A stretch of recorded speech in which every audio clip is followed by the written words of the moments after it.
My name's Shannon Rosa. I'm the parent of a 10-year-old son with autism. His name's Leo.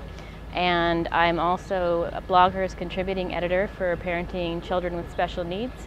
And I am one of the founders and also an editor at the Thinking Person's Guide to Autism.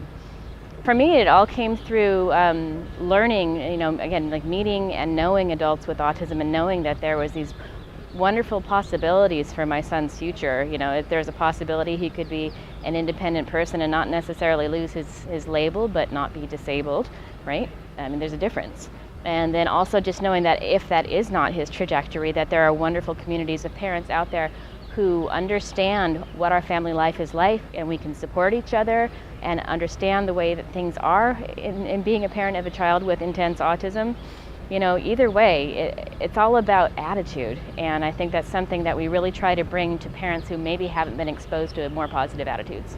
A lot of information about autism and vaccines that, thankfully since 2003 when my son was diagnosed, that information has been debunked repeatedly, and I wish I'd known more about that. I think the information was available at the time, but it was not as accessible to a layperson as it is right now. It's been in the media a lot lately, and so I wish more of that information had been available. So I put my children at risk. I didn't vaccinate my youngest daughter when she was first born, and we're just lucky. I've talked with people whose infants have died because of exposure to whooping cough, and because it's become so uncommon because of the success of our national immunization program that doctors don't even recognize it anymore. And we're also experiencing an upswing because of the negative information's effect on parents like me who are just deciding that the risk of vaccination must be greater than the risk of not vaccinating, and that's just not true.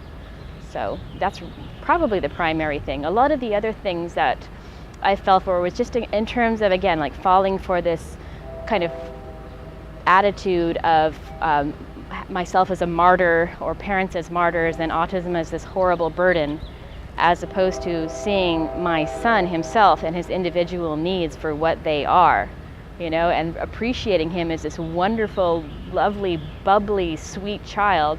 And just the fact that anybody could have convinced me to think of him as some kind of burden in retrospect is just mortifying.